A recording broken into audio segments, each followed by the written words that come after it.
surgeon in the room or any other conference. So I hope to touch on a couple of aspects there. And I'm honored to be sharing this segment with Streetwood, because I've actually gone back to Virginia, where I trained and where he was, to watch him and his hybrid approach towards AFib. So, but to set the stage, I need to tell you a little bit about who I am, because I think, especially in a conference like this, where there has not been much of a surgical presence. I'm a KU-Med-based cardiothoracic surgeon. My focus is in endovascular and minimally invasive health surgery. As you just mentioned, I'm involved in hybrid programs there. I have performed over 40 minimally invasive standalone AFib procedures, and I'll talk a little bit about that procedure. And like most cardiac surgeons, and hundreds of concomitant ablation procedures while we're in the operating room for other operations. I am unique in the hybrid therapy. I participate in the aortic valve program. I have 2 to 3 meetings a week that have hybrid in their title, whether it's valve technology and techniques, whether it's our coronary revascularization platform, and we have been involved in talking about that at KU-Med.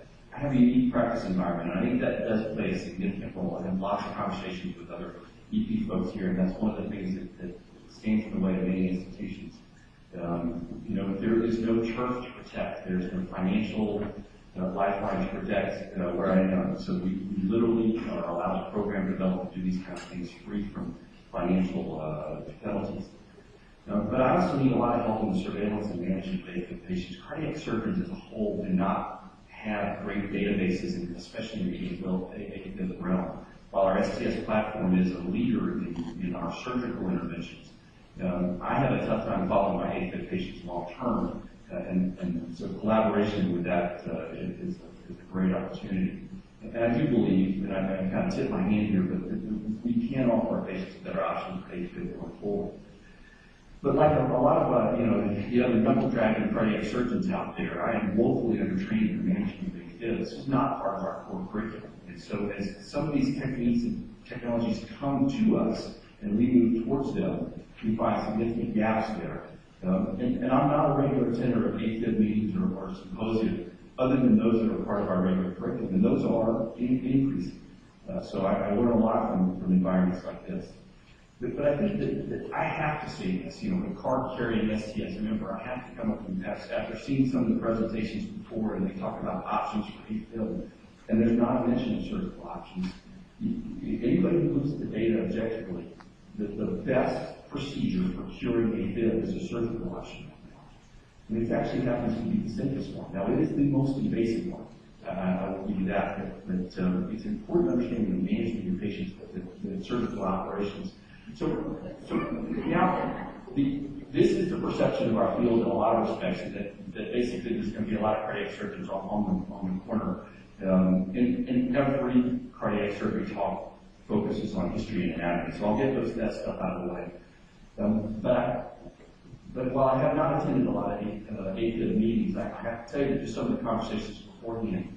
This image is all wrong. This is the most exciting time for cardiac surgery. All you have to do is spend some time around some of the bright minds that have already talked to you today and that are going to come up and talk to you in a minute, and realize that there are incredible opportunities for surgeons in this environment. And while we can bang on cardiologists and EP folks about not exploring surgical options, the cardiac surgery profession as a whole has been very poor about embracing some of this technology and helping to provide that. And I think that's got to change, and I think it will change with some of the things coming forward. So this is the alternate slide that is included in every surgical talk, which talks about the anatomy of AFib and why we as surgeons have a role in this treatment. But we also have to talk about what Dr. Cox did, and he was a surgeon that developed this program in Barnes, which is a cut and sew maze, which is one of the most invasive procedures you can do on the human body, which is literally taking the heart apart and putting it back together. And this was published in the early 90s and remains probably the single best series that thoroughly evaluated and followed that shows that they were able to cure AFib. Now, the problem is that many of these patients have 7 to 10 days in the ICU and about an average of 14 days in the hospital. It's an invasive operation. It has been further refined and modified and even better studied in its current form. And what we've shown is that undeniably there is long-term cure of AFib with surgical therapy. We've also compared it to catheter-based technologies. Now, this is a study, and we talked about this with some of the guys earlier, that actually was done by the surgeons, and the EPs were not involved with the study from the center. But it had very profound results, which showed that there was a significant freedom from AFib benefit with surgery over catheter-based technology, and also a decrease in need for later reintervention. We've also shown that with surgery, we can come back in after an ablative attempt has failed and have good surgical results. So it's not just patient selection. So even those patients that are refractory to percutaneous therapies are very good candidates for surgical therapies. So when we look at these, we see prolonged recovery, prolonged staying off of meds and Coumadin with freedom from AFib. And what has evolved from all this, that most centers are not doing a true cut and sew maze. There are still some holdouts out there, but they've evolved to including some of the newer technologies. And that is basically replicating that lesion set, which we know works so well, that Dr. Cox taught us, by using available technologies. And we decreased the morbidity of the operation. So, so we've taken our cross clamp down significantly, but we still have a pretty invasive operation, and we don't appear to have lost the effectiveness of our procedure. So this has been addressed, but there's a huge gap between practice and practice. So we appear to have a successful, safe therapy, but we're not doing the numbers of operations or procedures that one would believe that you should based on the data. So there's several factors at play. One is bringing the EP concepts to the surgical environment. Again, the surgeons have stumbled upon this, and most of us are undertrained to participate in this environment. The lack of physiologically based classification system, indiscriminate use of unproven lesion sets that really hamper us, because it's really hard to talk about what the surgeons are doing when it takes about 15 minutes just to describe a surgical procedure. Inability to reliably create transmural lesions, and the lack of definitions for success and failures also makes reading about 90% of what's in the literature very useless. Basically because, for the most part, the surgeons define success as freedom from drugs and freedom from AFib. So, to go through this, surgery for AFib is an established surgical technique with well-established results that have been reproduced. There is still a significant reluctance to refer and patients to consent to the procedure. And like all specialties or all medical diagnosis, there's an ongoing push for less invasive therapy. So let me touch on what the procedure that I participated in, this is a standalone procedure, which we're talking about in this hybrid therapy. What is involved in this? And basically, it's bilateral mini thoracotomy. There's 4 parts to it. It's the atrial isolation of the pulmonary veins, bilateral amniotic plexi ablation, left atrial appendage exclusion, and getting the ligaments of Marshall. And I'm going to walk through this. So this, you'll see it referred to as MIS, or minimally invasive surgical procedure. So it's bilateral thoracoscopic techniques. There are 3 ports, and this can either be an incision or a separate port site. Occasionally procedures will require a port. It's done under general anesthesia. It is a double lumen tracheal tube, and we actually flip the patients during the procedure to go from one side to the other. The first part on the right side is identification and ablation of the ganglionic plexi. So what you see is, from the surgeon's viewpoint, the pericardium is open and suspended with the inferior and superior pulmonary veins exposed. We then map and ablate the ganglionic plexi, and this is what this appears. You can see with high frequency stimulation, you can see that we get a increase in the RR intervals and profound vagal response. Post ablation, you can see that this disappears, and there's no vagal response after restimulation. The next part is the pulmonary vein isolation, and we also test for instruments that makes the block Again, this is what it appears, and what it looks like in the operating room imaging. So this is your superior and inferior pulmonary veins with the ablation line here, and testing for block confirmation in the procedure. Again, we can demonstrate this nicely in the operating room, that there is capture before and post. We have documented loss of capture on the superior pulmonary vein. We can test free on red recognition matrix signal, and it's ablated and then removed in the post EEG. So then we turn and we go to the left side, and it's basically the same procedure. Here it's depicted with 4 separate thoracoscopic ports.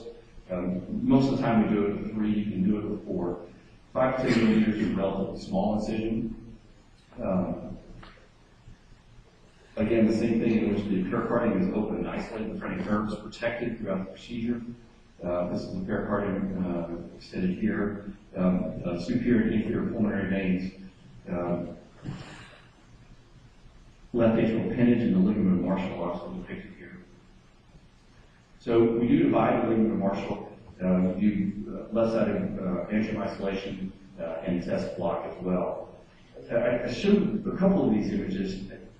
I have an incredible respect, especially for the appreciation you talk about tools and toys, because in my profession, we're knee-deep in those as well. I'm not sure you're going to get tools and toys that are going to get to these kind of things. This is some of the things, the anatomy that surgery offers you a unique perspective in order to get to.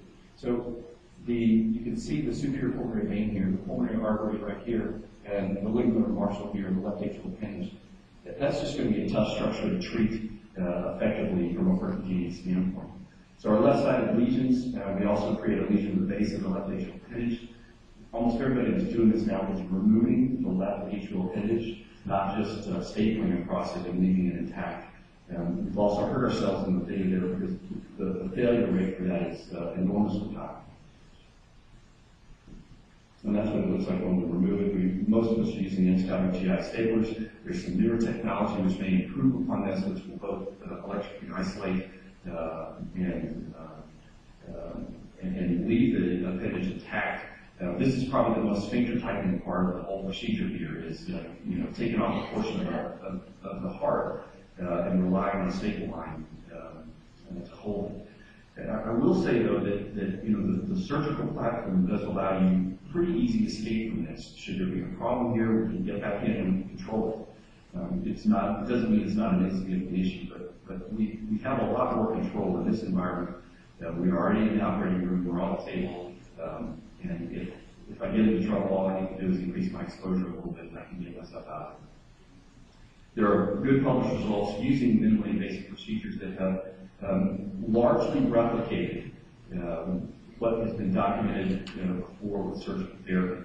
Now, again, this is the part of the data that's the least sound, and it has to do with difficulty and what is success and what is failure, what lesion sets you're making. And I don't think that's I don't want to focus on that for these, but only to say that the minimally invasive procedure has good results in appropriate patient selection. So to get to the hybrid procedure, combined endocardial and epicardial ablation procedure with the patient is controlled and followed with EP, and this is the atrial cardia. So the surgeon serves as an assistance for it. It offers a wonderful treatment for persistent, long-standing atrial fibrillation. And we are able to recreate the lesion set. So the epicardial approach, on the left atrium, we have pulmonary vein isolation with Cox lesion. We have a superior, a roof, and an inferior line. We have lesions for the left atrial appendage and exclusion of the left atrial appendage, as well as dividing the ligament and mapping and ablating the ganglia. We also get the SVC and the IVC circular bipolar clamp. Again, the bipolar technology from the surgical platform has 0 incidence of esophageal injury in a reported series. So we get away from a lot of the complications from the endocardial approach. So from an endocardial approach, you'd be able to map and test all of our surgical lines. So in the same setting, ideally, we would be able to confirm what we think we see in the operating room. And you can get the lesion in the mitral annulus, which is difficult for us from an epicardial standpoint. You're also able to test all surgical lines of blocks and get the right tricuspid distance lesion would indicate. So this is what that lesion set looks like. You have the pulmonary vein isolation. You also have the right-sided lesions, the SVC with the connecting lesion with the IVC. You have the roof line. You have the inferior line. You have the, I'm not showing the end lesion for the right atrial, the atrial lesion, but you also have the appendage removed and ablated as well. So the ideal technique for persistent or long-standing AFib would be a percutaneous or a thoracoscopic approach combined. Endocardial and antecardial isolation, avoiding the use of cardiopulmonary bypass, and obviously getting to a short operating time in the hospital stay, minimizing complications and maximizing cure rate. So the advantages of the thoracoscopic, it's anatomical. It gets back to the basis of the disease, which has significant anatomy associated with it. And I think that no matter the basic technology, it'll be a while before we can handle a lot of the lesion sets that we need to adequately treat these patients. We can map, we take care of the ganglion on the left side and the left atrial appendage as well as the liver marshal. So from the EP side, we get percutaneous mapping. We involve a much better infrastructure in taking care of these patients. We get our distance lines, and we have a platform for readers. Now, I showed this picture because this is a hybrid room, and truthfully, this needs to be performed in an adequate facility. It's not an insignificant investment. This is a $4 million lab, and that's what it takes to build these in order to have a facility on hand to do that. Now, they can be done in a conventional, and I'll tell on surgery. When we visited Virginia for this, they were doing a conventional OR, and you could literally fall asleep on the lines going back and forth inside of the room because it's just not a great environment if you're trying to rig either a cath lab or an OR to do things that it's not set up to do. So I think as we go forward, it's important to have the right infrastructure to do this, and that's going to be an adequate hybrid. So to me, it's a no-brainer that combined endocardial ablation is a wonderful opportunity for us. It needs to be collaborative from the ground up. Learning from our other hybrid techniques, you just have to look at the percutaneous aortic valve centers that participate, and you can identify those centers that did not have good collaboration between cardiologists and cardiac surgeons. They didn't enroll and had bad outcomes.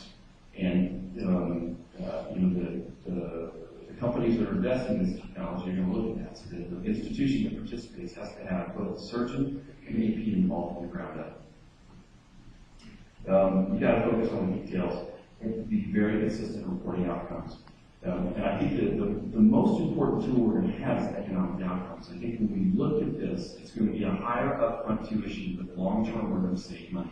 We've seen that in almost any other endovascular or endoscopic technique. Obviously, procedural costs will be higher up front, but long-term, keeping people off medicines and off drugs, plus the complications avoided long-term, will serve our advantage. And I think this does represent the best current minimally invasive therapy for this patient set. All right, thank you very much.